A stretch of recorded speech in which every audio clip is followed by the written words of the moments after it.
sat on a Saturday evening in my little cottage on the coast of County Mayo, listening to the Atlantic Ocean waves breaking in the distance. Oh, it's so relaxing. But I'm not alone. I'm here with John McGhee. Hi, John. Hi, Pete. How are you? Good, thank you. And I'm also here with Simi Valley. Hi, Simi. Hey. How are you? I'm all right. So what should we talk about, guys, that we're all here? I think we should talk about Janet LeBeau, head of OSA. Janet who? Oh, the woman from St. Hill, yeah. Mrs. Beige. That's right. Simi, didn't you have some dealings with her in the past? Yes, I did. I did. Tell us. Well, it was 1989, and I was a newly minted Sea Org member. Well, I had been in for about a year, and I had finished third class mission school. And I was asked to go on a mission. It was supposed to take 1 or 2 weeks to move the family of an OSA executive from Vancouver in Western Canada over to Toronto in Eastern Canada. And so I agreed to do that because the time frame given to me was 1 to 2 weeks. Can I just backtrack a minute? Yes. So you're in the Sea Org and somebody comes up to you one day and says, here's a mission. How does that actually work? How does that actually work, that whole mission thing? Okay. I mean, Well, I had taken the mission school training, third class right. missionary, which is the lowest level of mission school training. And when a potential missionary is shown a mission that they may be asked to go on, it's their prerogative to say, yes, I will go, or no, I don't want to go. So you have a choice. You have a choice okay. to accept it or decline it, and I accepted it based on the given time frame that it would be 1 to 2 weeks, and Right. the basic objective of my mission was to move the family of an OSA exec across Canada from Vancouver in the west to Toronto in the east. What did you have to do? Drive? Move furniture? No, I didn't Move drive. furniture? No, I didn't drive or move furniture. I just accompanied the family because they had 2 young children. Ah, right. So you were looking after the Yeah, so I was just okay. an extra person to be around to take care of the children. So there was the possessions were moved by movers. So there was no moving of possessions. It was just the family members in the car, and the car was driven by Rene Laveau, who was Okay. Janet's husband at the time. So it was mom, dad, the kids, and you? Yeah, Okay. basically. Right. And what happened? Well, the trip across Canada was pretty uneventful. It was still very wintry. It was March, but still very snowy and cold. And even though I didn't have winter gear with me, I kind of just made do with what I had, and I packed enough things to be there for a couple of weeks. And so when we got to Toronto, which I assumed was going to be the end of the mission for me, all of a sudden I'm informed that I'm going to stay on to be the children's nanny in Toronto. Oh, so what, for the 2 weeks or for longer? Or For an indefinite period of time. indefinite? Mm-hmm. And who told you this? How did It was such a long time ago, but I think it was probably OSA Int.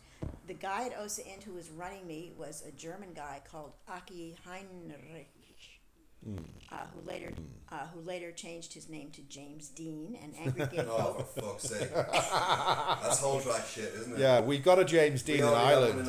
Yeah, we Frank do. Gregg. Yeah, Yes. yeah. Well, Angry Gay Pope has, this is just as an aside, Angry Gay Pope has footage up of Aki Heinrich, kind of trying to push his buttons on video and stuff. So, but that's has nothing to do with anything except that he's still with OSA. And he was then, in 1989, he was running me. He was like my ops or So whatever. we're talking about 1990 something here? 1989. 1989, and this guy's with OSA today. Yeah, Right? still, Wow. yeah, still. Unless he's been recently busted, Right. but as of a couple of years ago, he was still Right. with OSA. That's like a life sentence, isn't Yes, it? he's Really? a lifer. And Janet Laveau, I guess, is a lifer because she was already an exec in 1989. Right. What was her post then to she get had- transferred from one coast She to was, another? I don't know exactly what her post was, but she was she was posted in OSA, but in Vancouver. And Right. the family lived in Vancouver. And then they were going to be moving to Toronto, so they did move to Toronto, and she continued to work in OSA except out of the Toronto office. Right. And then I don't know when they decided to use me as the nanny. Maybe they just wanted to get rid of me.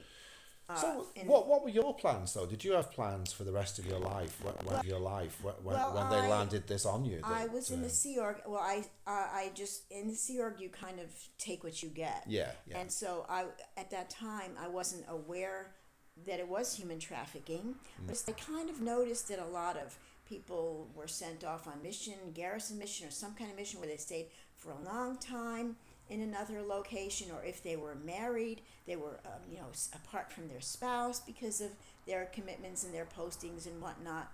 And at the time, I just thought this is you just play whatever hand you're dealt, and you just do for the greater good kind of thing. So I actually planned to be in the Sea Org indefinitely, but I didn't plan to be in Canada. I didn't have papers. Not that you have to have a passport to be in Canada, because the U.S. and Canada had an agreement. Yeah.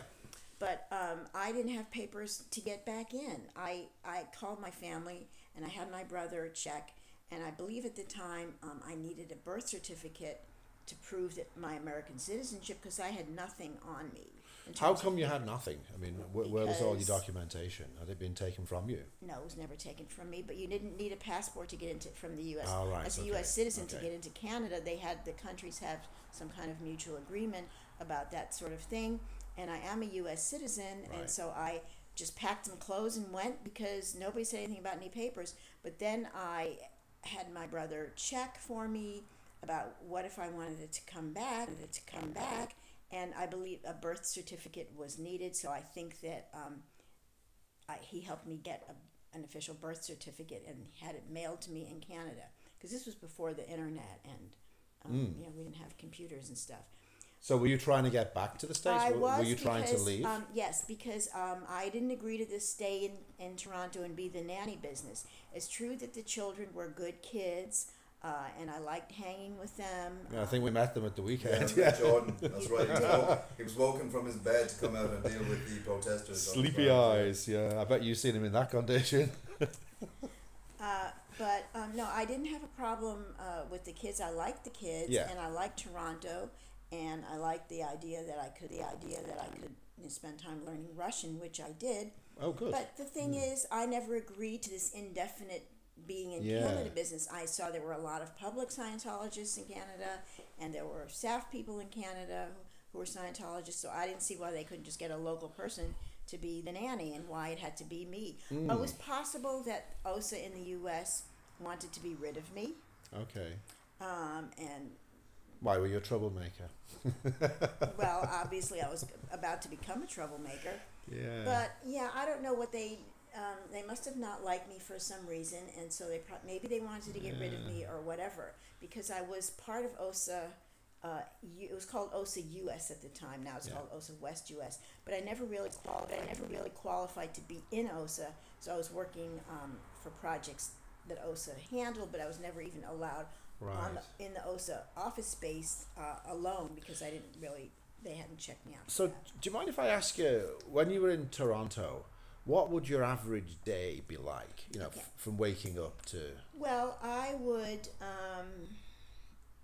often be woken up by Aaron Laveau, who was 2.5 at the time and liked oranges. So he'd bring an orange from the fridge, and he'd say, "Peel me an orange." Oh, that's cute. He was so cute, because he couldn't peel. He loved oranges, but he couldn't peel them himself. So And what time of day would this be? This would be in the morning. Right, early, late. Well, maybe 8 or 9. Okay, so not too bad then. Not too bad. And so I would, they would wake me up, or I'd wake up by myself.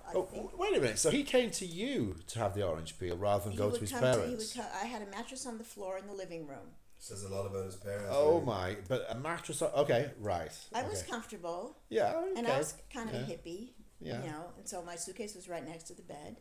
And a lot of times he would come in the morning, and he could go through 3 or 4 oranges at a time. Wow. So he loved oranges, and his hands were too small to peel them himself, because he was only 2.5.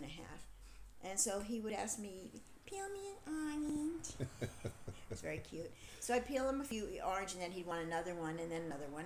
And, Right. I would get breakfast for the kids. It would be typical day. Well, see, Janet had to go to post. Janet had to go to post early in the morning, and I think that Renee had a job. I don't remember what his job was. He was French Canadian, but he spoke good English. Okay.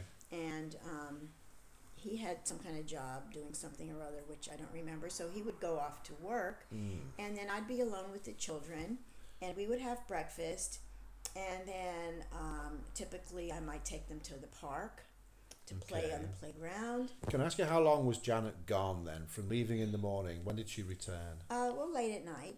So she would leave early in the morning and return late Well, at night? actually, often, not every day, but very often they would have family time at like shortly before the dinner hour, and I would take them on the train to be with her at family time.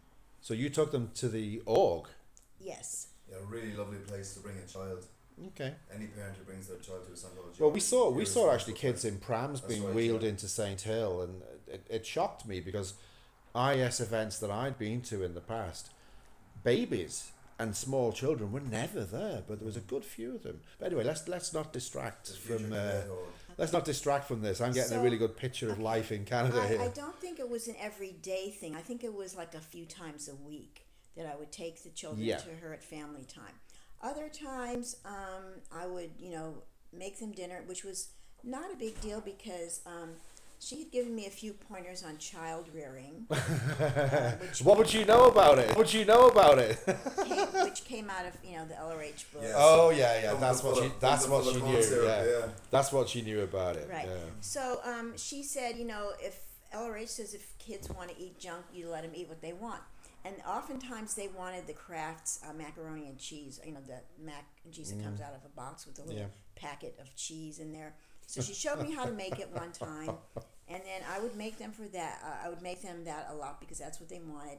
And the breakfast cereal with milk kind of thing, just a simple breakfast, and there was probably the Tropicana orange juice or something like that. So it was not, so it was sort of just light cooking. And since I like to cook, I would make like people food, occasionally because I like to cook. And Did you get a day off? No, I never had a day off. Never ever. Never ever. Wow. And how much did you get paid? About the time off, I remember one time when the weather got warm, I was given a few hours to go shopping for spring A clothes. few hours. Like half a day or maybe 4 hours to go downtown, buy some threads, some spring clothes because the weather had gotten warm and I was still there. And so I went and bought some clothes for myself. But no, I never had a day off per se. I did wangle a few hours. I remember going to the university. This was just for myself because I was interested in taking Russian lessons. Yes, yeah. And so I did. I remember going to the university one time, and I remember calling the university to find out if there were any Russian instructors. I called the language department, and they scanned the notices for me, and they gave me the name of a woman who was like a PhD candidate in French. That's what she was doing at the University of Toronto, I guess it was. But she was Russian, and she was offering Russian lessons. So the University of, I guess it was University of Toronto, language department hooked me up with this lady who I wound up taking Russian lessons with. So when I wanted time off, I found a babysitter from that pool of Scientology people who lived a couple blocks away from us. Okay. And it was like a boy who was about 14, and I paid him off my credit card. I get cash advances, and I paid him whatever our agreed on hourly rate was. Wait a minute. You paid him from your credit card? Yes. Okay. So can I go back to my question? Yeah. Like, what did you get paid, and when? I did not get paid at all while I was in Canada because Okay. I was OSA US staff, Right. and this was Canada, and Canada wasn't paying me anything. Okay. So I did get shopping money for groceries from Janet, All right. and so I would go shopping. That was one of the things. I would take the kids and go to the supermarket, and we'd shop in that. And I liked shopping, and I liked walking with the kids, so we would go to the Danforth, which was the main Right. shopping drag. And did you have to pay for your Russian lessons? I paid for that, of course, out of the And that came from the credit card? Yes. Okay. and Okay, so meanwhile I was calling OSA in a couple times a week saying, when am I coming back? When am I coming back? And Aki kept giving me some BS about why it couldn't happen just yet. And how long have you been there at this point, say? Well, ultimately I was there for 4 months. Right. And so I kept calling and asking, and I was just kind of getting frustrated.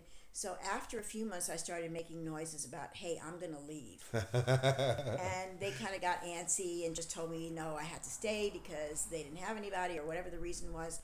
But meanwhile, was speaking to my brother. I was getting my birth certificate ready in case I had to re-enter the country, and I'd been out for a few months. I had to show them something. They wouldn't know that I'm a U.S. citizen just on my say-so. That's I right. had to show them an official birth certificate because a passport was not required between the two countries, Right.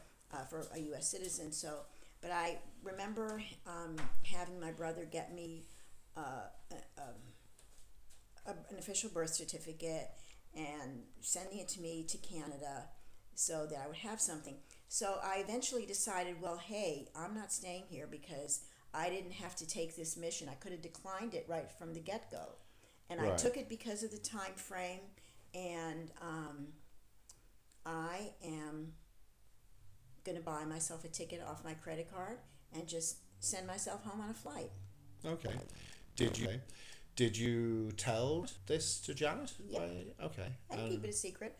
So about a week before, I started making noises that, hey, I'm leaving, and I don't think they took me seriously.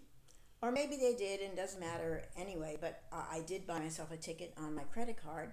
Right. And I happened to have, this was just a coincidence, I happened to have a first cousin who lived in Toronto with her husband.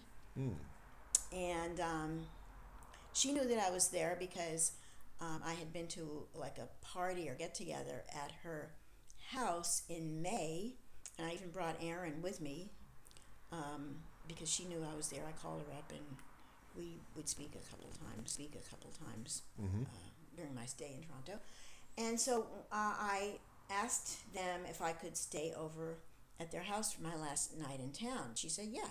So on my last full day in Canada, I had bought my ticket. I dropped the children off at family time with their mom downtown by the org. And I said, here are your children. I'm leaving. Goodbye. And then I went back to the apartment, the LeBeau's apartment, and packed my stuff, got on a train, the subway, and went out to whatever subway station my cousin had said to go to. Then her husband picked me up in the car, drove me to their house, and I spent the last night at their house in Toronto, and then her husband drove me to the airport. Right. The following So, day. were you doing this with permission, or were you blowing? I didn't have any permission because I said, this is bullshit. I said Right. to myself, this is bullshit. I could have declined this mission from the get-go, Yeah. and I didn't have to stay here to do this for 4 months. So I was lied to about the thing, and it was they got me to Toronto by deception, basically, yeah. by saying it's going to be a 1 to 2 week thing just to move the family across the country, and that was supposed to be the extent of it. But once I got there, then they laid it on me, well, now you're going to remain in Toronto to be the children's nanny. If I hadn't left, I might still be there, except that the children are grown now. Do you mind if I ask you, why did you join the Sea Org? Because a lot of people I speak to join the Sea Org to be an auditor, and they end up doing something else. Like, you did not join the Sea Org to be a nanny, right? No. Right. So why did you join the Sea Org? And don't just say clear the planet, right? Well, I had some kind of idea about that. I was swallowing the whole, Hubbardиan bullshit thing about, your eternity and clearing the planet, and I actually thought that was a real thing, and I wanted to be part of it. Well, I bought into that as well. Right. So, yeah. So that was why I joined the Sea Org, and I really believed the business about the billion years, and it kind of gave me goosebumps in a good way. But I thought it was a good way. And so, the whole thing about choosing a post is bullshit too. Yeah. And when they say you're going to be X post in the Sea Org, that doesn't mean you're actually going to be in. Oh no, not at all. And you're not even allowed because it's off policy, and it's this. Yeah. But I wouldn't have minded being a nanny had I been given the real scoop about the thing up front and told, that I was going to stay in Toronto for X number of months or whatever. But the thing is, it wasn't in the mission orders. This was all some crap that they attached, surreptitiously to my thing, and then Yeah, that's the way Scientology works. They change it. I mean, Right. you've witnessed that yourself, John, haven't you? Absolutely. Yeah. They tell you one thing and do another. Yeah. They do not Right. deliver what it says in the back of what it says in the back of those self-help books they produce. So I got on a plane. I got myself a one-way ticket to LA, and I got off the plane and went back to the PAC, Sea Org where I had been, and I was promptly decked, removed from post. But I was lucky that I wasn't RPF'd, because and then they proceeded to ComEv me and fitness board me and all this crap, and then a few months later I was out of the Sea Org, which was probably a good thing. Was any of them angry with you at any time, or were they just quite calm about the whole thing, or? Well, they were probably covertly hostile. Yeah. And so I was decked. I was removed from post, and I just did some things to help out here and there. And I requested a ComEv, and it turned out to be a disciplinary ComEv. I'm going to butt in and say that that's actually a committee of evidence, and it's the internal Scientology law court to make things right. In actual fact, it's just to make things go the way they want to go. There's no justice in a committee of evidence, but in Scientology, it's called a ComEv. ComEv is just bullying, intimidation. Absolutely, and forcing you absolutely. to go against your It's a better bit judgment. like when you have a trial and the executioner is sharpening the axe before the trial, because they know what the outcome's going to be. Absolutely. If you're ComEv'd, you're done for. Would you agree with that? I would agree with that. And I had heard other people who had requested a ComEv in the hopes of righting some sort of injustice, and then finding that it turned into a disciplinary action against them. And yes, so. But When things go wrong for you in Scientology, you end up on a very slippy slope, and there's no coming back. You're gone. That's it. From my experience, anyway. Right. So so after that, I basically was in the CR just a few months longer, having all these justice actions, and then ultimately being fitness boarded out. So and usually they do the fitness board as soon as you are off the EPF, but in my case they didn't do it until that time. And I can see now that I wasn't the docile, submissive type, because if I would get on a plane and leave of my own accord when I was supposedly there to, blowing the post and stuff, then I was not Sea Org material, because I was showing too much chutzpah or something. Were they really that selective back then, though? Because nowadays I would say they would take anybody in the Sea Org. They're that desperate for numbers. They can't afford to be so selective.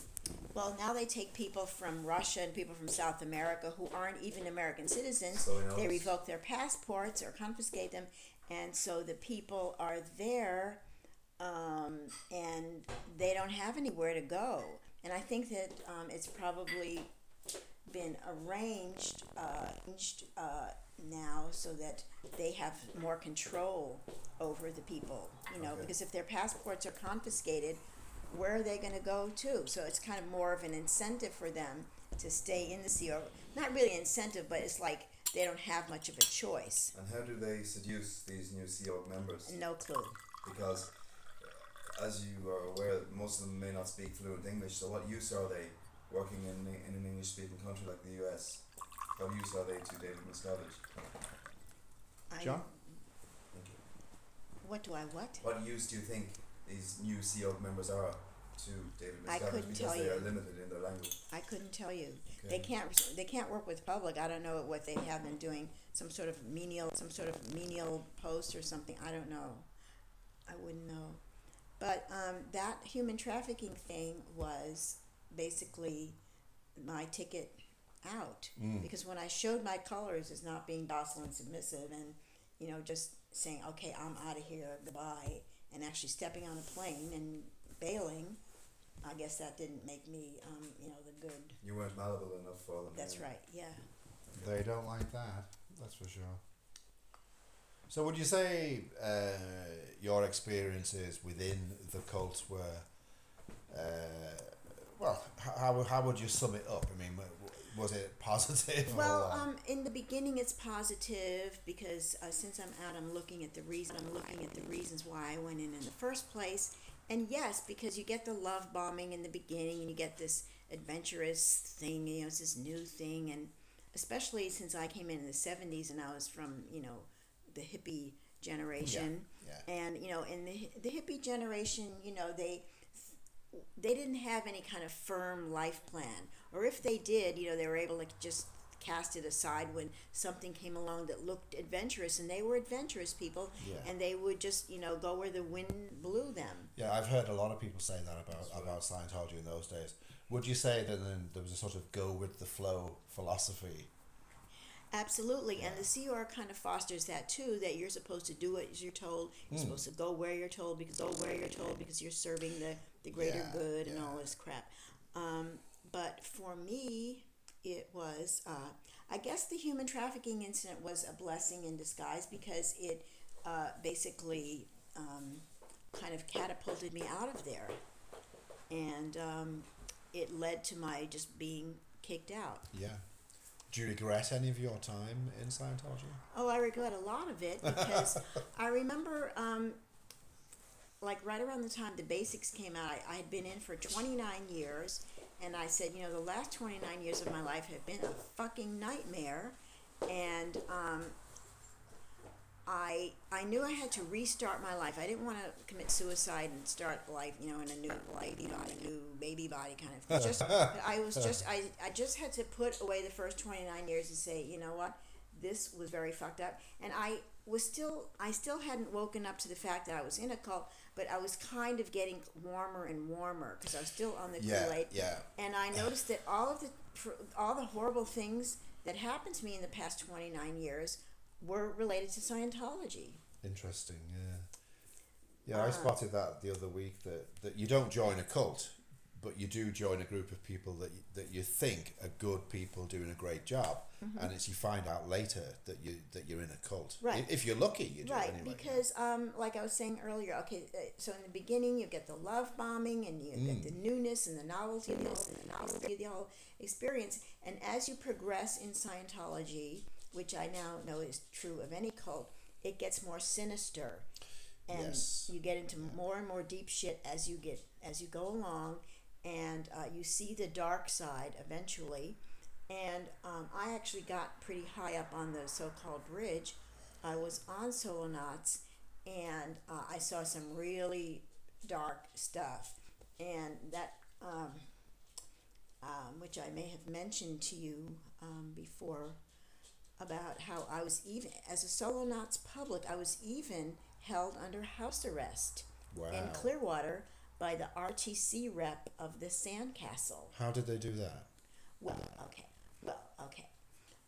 I had been married, and my ex and I, well, it was actually he who paid for my bridge, and then he and I got into some serious issues about how I was going to pay him back because it wasn't a loan. I never signed loan papers, or it was never considered a loan. But then, so he paid for your whole bridge? Yes, he paid for my. I was already OT3 okay. when I hooked up with him. Can you remember how much you paid? Or I think there was a package price of $40,000 US, and it was supposed to be OT4 through 7. Wow. Okay. And it was And that's 1990 prices? 1990 prices. Yeah. 1991. So 25 years ago. Yes. Add inflation into that, and you're talking, Right. And then, of course, all the interest. I mean, this was just the principal, but it was interest. So then he wanted me to then he decided to make it into a loan because he wanted to split and the marriage. And he's a Scientologist as well, right? Yeah. Okay. And so it got to be what in Scientology is called a flap. And, first they will reg you to pay these humongous prices, and then when you can't pay back all your loans and stuff, now you're the bad guy. So he had been sending letters to people in management, trying to turn the so-called church into a collection agency to make me pay him back. even though I never signed any loan papers and it was never going to be. Anyway, it was like a domestic flap dispute type of thing that had escalated. John, didn't we have something like that in Ireland where the mission holder who had persuaded someone to borrow huge sums of money and max out six-figure sum, we're talking €100,000, and when he went to him for help, he said that Ger Collins, the mission holder, told him, "You got yourself into this, now you can get yourself out of it." Basically. But yet he was coerced by this man to take out all of these loans. He went to get it against his better judgment. Still, I trusted the mission holder's advice. Yeah. So around 1996, I had been living in LA, and I had been paying my ex off because the people at Flag twisted my arm to write an agreement after we were divorced, and I was already off of Solonats, and so I decided to move to Clearwater because I'd had it with LA. I thought it was like a rat race, and I thought, well, Clearwater is a good place, and it's close to Flag, and I kind of maybe will be more restful, and I'm tired of this rat race and so forth. So I moved to Clearwater in early 1997, and my ex, the one who'd been screaming to people in management about my failure to pay him to his satisfaction, he was in Clearwater. He showed up in Clearwater too. So when they heard that I was in town and he was in town, they got us together in the office of the RTC rep of the Sandcastle, who was an Italian woman named Marina Pezzotti. I love your pronunciation. Thank you. So she bashed our heads together and told me how this had interbulated everybody in management and got on COB's plate. Ooh. And, she proceeded to give us a very heavy ethics program. Right. So can I just backtrack for a second? So yes. Your husband had paid for your bridge, but then when the marriage wasn't going the way it should have been, and you decided to separate, he then tried to get you to pay him back for what he... Is that even legal? I mean, no, but he tried to use the church as a collection agency. And why not? Yeah. Yes, because once you marry a person who's associated with the church, you marry the church. Nothing is sacred. Oh yeah, it's the third person in the marriage, isn't That's it? Yeah. And so they viewed me as being out exchange because he paid for it, and so I had to pay back, and blah blah blah. But you were married. I know, but then he decided not to stay married, so we divorced while I was in Clearwater. So. Anyway, that was just the backstory of why the RTC rep decided to do this thing. And Simi, wasn't this ex-husband recently diagnosed with a personality disorder by a legitimate agency this time? It was just hearsay. Right. Yes, I was told by a friend of his that Okay. Forget anyone listen to this. Forget you heard that. We didn't say it. Okay. Okay. So. I think I'll have a drop more whiskey. Okay. So I was given a very heavy ethics program to drop do. Drop a whiskey, Simi? Oh, sure. Don't mind if I do. Oh, John, you might as well have some. I'm driving, but what the hell? Yeah. SPs. John's a scofflaw anyway. Thank you. SPs. L'chaim. Sláinte. Skål.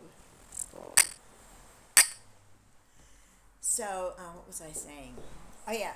So you're about to be incarcerated in Clearwater. Yes. So, I, as the bad guy, had to, get a job and get a place to live and all this crap. And then I had to, I was basically put under house arrest by the RTC rep, Marina Pezzotti. And how did she do this? Did she... Okay. Well, she wasn't interested in my goings and comings from work and going to the supermarket or the laundry, the usual things that people do. But she wanted a daily report every evening, and she wanted it dropped in her basket, outside of her office in the Sandcastle. A report on what? What I did that day on my program. Are you serious? Yeah, I'm serious. Yeah, I'm serious. I do a daily report every day, and even though she was not interested in my routine, movement around town, like for work or shopping or laundry, any of that stuff, if I wanted to leave town, I had to CSW, which means I had to write a reason for my wanting to leave town and she had to get all the details about why and how long I would be gone and when I would be coming Right. back. And she I'm would going to have- butt in here for a second and just explain what CSW is. It's abbreviation for completed staff work, and anybody who wants anything within Scientology, and especially the C organisation, has to write down exactly what it is they're requiring, and then at the bottom there's a bit where you can write well, you leave a space for the person to approve or disapprove. Most of these things get disapproved. However, you have to actually, if you're presenting a problem, you've got to solve the problem as well. Would you say that's yes, a good you have way to present a solution, right? Right. So yeah. there was one time when I had to leave town because I had to handle a family situation. And so I had to write a CSW, and she had to approve it before I could leave town. And can you remember the some of the details of that? I mean, it was my mom. She was elderly, and she was living in Florida, and I had to go help her. So you had to actually get permission to see your mother? Yes. Right. Because my mom was not in Clearwater or Okay. the Tampa Bay area. But leaving town, I think meant Clearwater. So you had to get permission off this person Yes. to leave town to visit your mother. Lovely people. Nice, yeah. I wonder what they were afraid of, you know. Anyway, please finish. Tell us. So I basically, and I was living in terror of this whole thing with the house arrest, and I was just scared shitless the whole time. But of course, you know, you're the carrot that's dangled in front of you is your eternity, which I really believed at Yeah. the time, and that was why I was willing to put up with all this crap. And finally, at the end of 5 months, I had done all these steps on my program, and finally, the RTC rep signed off on it, and I had to sign a new agreement to pay back my ex every penny with interest at his rate of calculation, and so the MAAs made me sign this new thing, and I was let off the hook. I was finally released from the house arrest. So it was a total of like 5 months. Where I had to bring in daily reports every night to her office and ask permission to leave town if I needed to leave town. I only needed to leave town the one time, but I had to. I got the permission. Yeah. I had to say how many days I'd be gone and when I'd be back. Wow. And I did all of that. That fear that you were talking about, and that thing about dangling your eternity in front of you, that obviously means something to us three because we've all experienced that, and I think John experienced that with a fella called Kieran Ryan in Dublin. Right, yes. Yeah, he said to John one day, John, do you have a dictionary? And he goes, yeah, I do. Well, look up the word eternity. And that was him trying to get this across. But for people who've never been in Scientology, what they do is, like, because you're an eternal spiritual being that lives forever, and only Scientology can show you the way out, if you're not doing Scientology, then there is no way out. Therefore, your eternity is fucked if you're not a Scientologist. We were literally told that Yeah. by Alan. Oh, yeah. By Alan Ryan. Yeah. Outside his chiropractic. That's clinic what he a few told weeks us. ago, He yes. told us that. He told us that. Having risen up the bridge, lads, I can see that you two are fucked. Yeah, You know, yeah. That was literally his Absolutely, words. absolutely. How eloquent. And how well put by it. once they've got you Somebody who's the most believing, ethical person on the planet. once they've got you believing in the eternity angle, they use it. Absolutely. And in your case there, Simi, well, you know, your eternity is at stake. Well, really, the correct, sane, rational answer to that would have to be, yeah, fuck you. Your eternity is one that's based within Scientology. It's fucked anyway. I mean, my own attitude now, having been through the whole thing, is quite simple. Like I don't care. I'm not interested. You know, I mean, they'd probably say it's low toned. I would say it's more insouciant. And I think Hubbard used to say that the insouciant will inherit the earth. So stick that in your pipe. But yeah, so what was it like having to go through that period where you were basically held against your will, you know? Well, you know, Scientology likes to do that. They like to say you can't leave wherever you are. They like to kind of keep you pinned there. 8C, controlled. Right, confined, imprisoned, gulag, whatever, in various forms. So it was actually much more stressful than the Canadian thing, because Right. the Canadian, I mean, my post as a nanny was pretty laid back. It was pretty easy. If I had been there willingly, it would have been a piece of cake, because they were good children. They were good children. I mean, they had their little children issues, but they were basically good kids. And in fact, Jordan Laveau, who was 6 years old at the time, had been a child model before his 6th birthday. I don't know if it was print work like magazine or actual like TV commercials, but he had been in front of the camera as a model, and he had aspirations to do more of that kind of work. He was in front of the camera at the weekend as well, wasn't he? Yes, but he was a little ham. He loved to perform in front of the camera. He was very extroverted. It was like a totally different persona from what I saw on those St. Hill videos. And he, at the age of 6, he had wanted to do more like acting, commercial type stuff, because he liked the work that he had done, and he loved being a little ham and posing in front of the camera. Yeah. And that was who he was at the time. So he had, even at that young age, he had aspirations in that area. He certainly doesn't have them now, anyway. If his job is the security of St. Hill Manor, Right. Which is a shame, really, because I think one of the things they try to sell in Scientology, especially to new people, is know yourself and realize your potential. Once you get into Scientology, they take it away from you. They actually, whatever dreams you have, they destroy them, because they make you have their dreams, which is Scientology's dreams, which are Hubbard's dreams, which are just absolute nonsense. But they do. I mean, I've come across that so many times. People, singer-songwriters who are told that if they leave Scientology, they become a complete failure, and they go on to be, a reasonable success. It's just endless. And I can remember in the org when I was there, people wanted to be an actor or an actress, and they were told, no, being a Scientologist is much more important than all of that. And that's the kind of mindset that you have when you're in, So it's sad.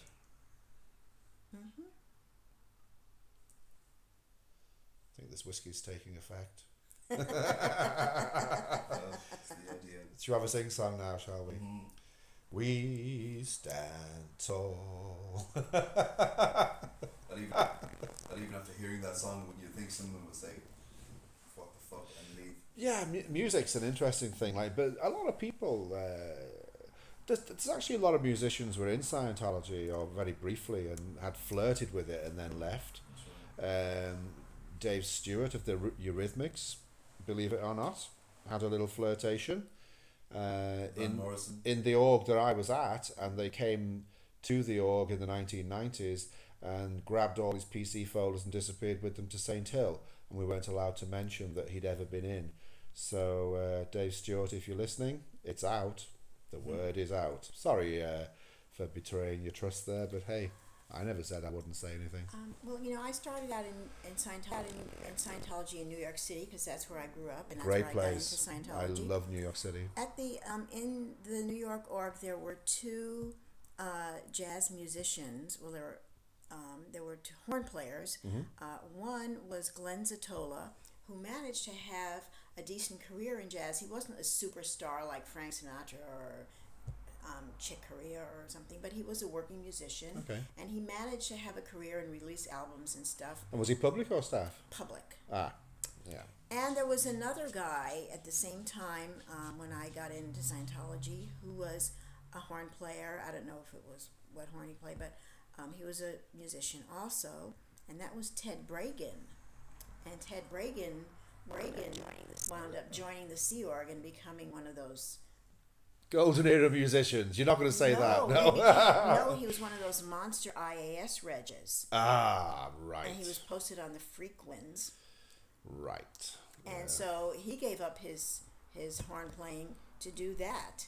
I mean, at least Glenn Zatola, as a public, he probably was fleeced, left, right, and center, because he was making money. His father had been a jazz musician too, and but he had a decent career. There's a Wikipedia article about him. Okay. So in spite of all being in Scientology and going up the bridge, he managed to have a career in music.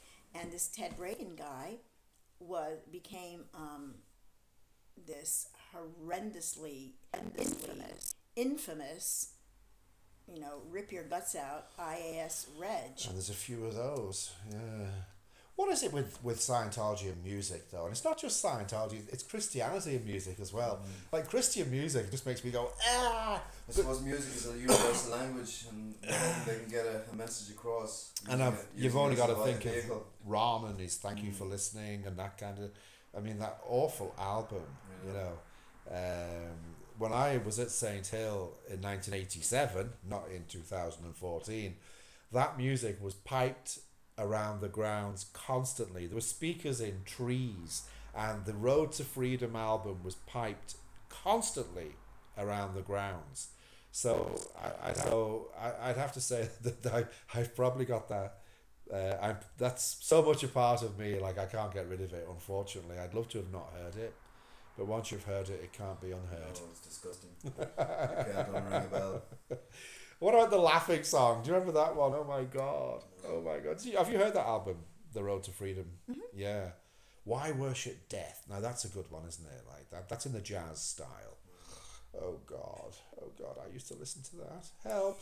And they had some other songs, and you can find them on YouTube now, that sounded so innocuous, like "In a Garden Kept by Me."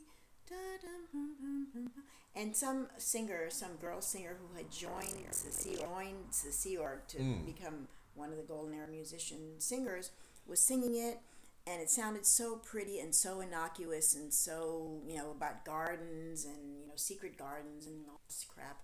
And then that other tune that the guy sings, "Below me lay the world, above it all."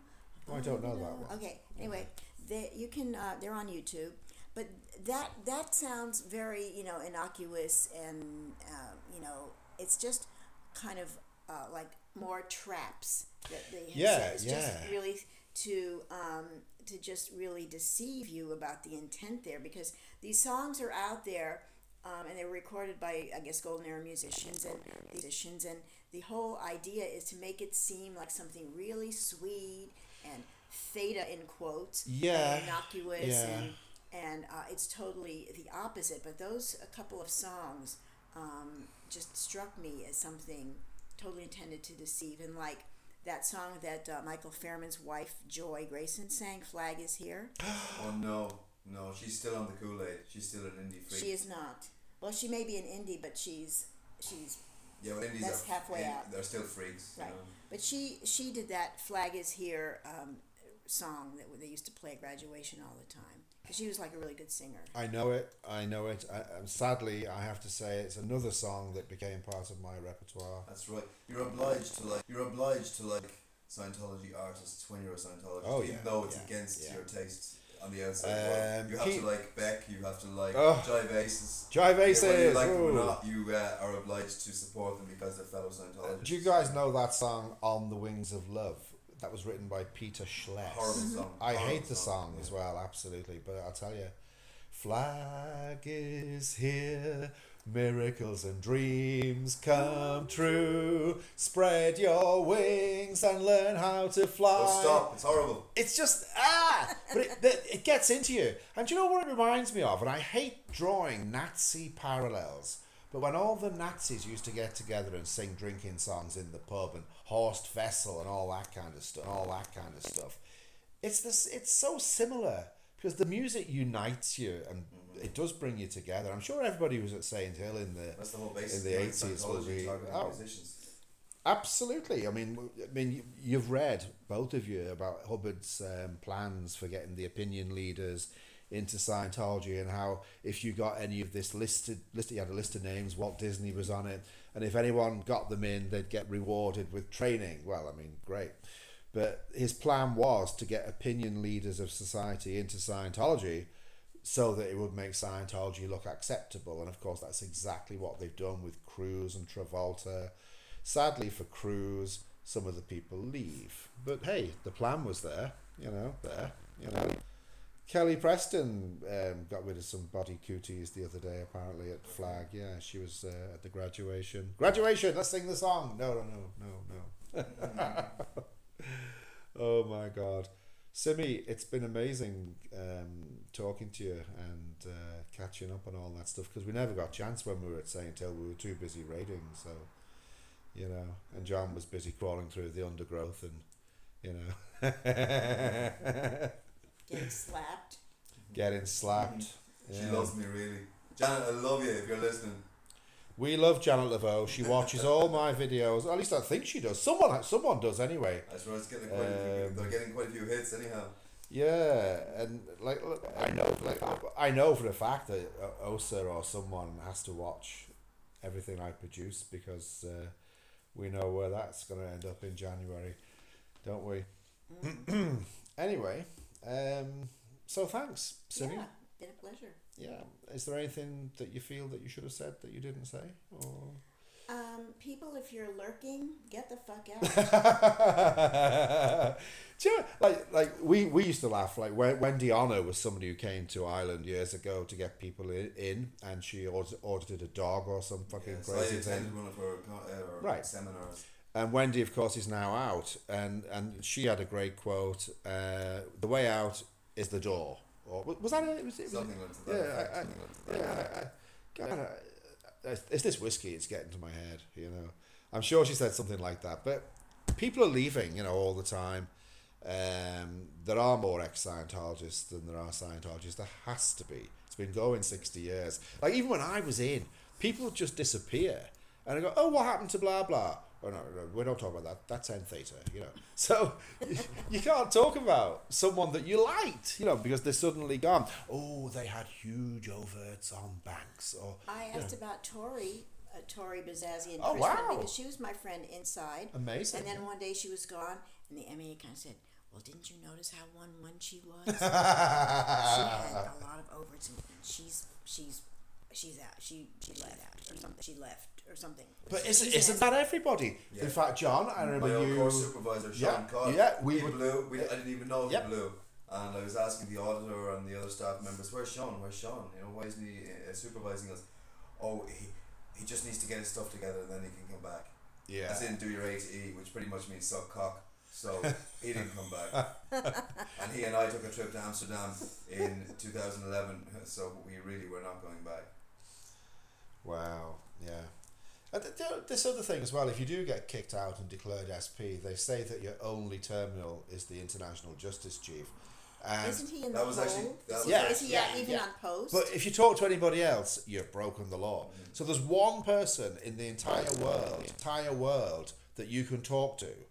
That's just crazy, you know. I mean, who is he or she? And they're in California. How do you talk to them if you're in Ireland or the UK or Kazakhstan or whatever? Oh, it's banned in Kazakhstan or something, isn't it? I don't know. Anyway, thanks for calling around, guys. Yeah. All right. And thank you for listening. Good night.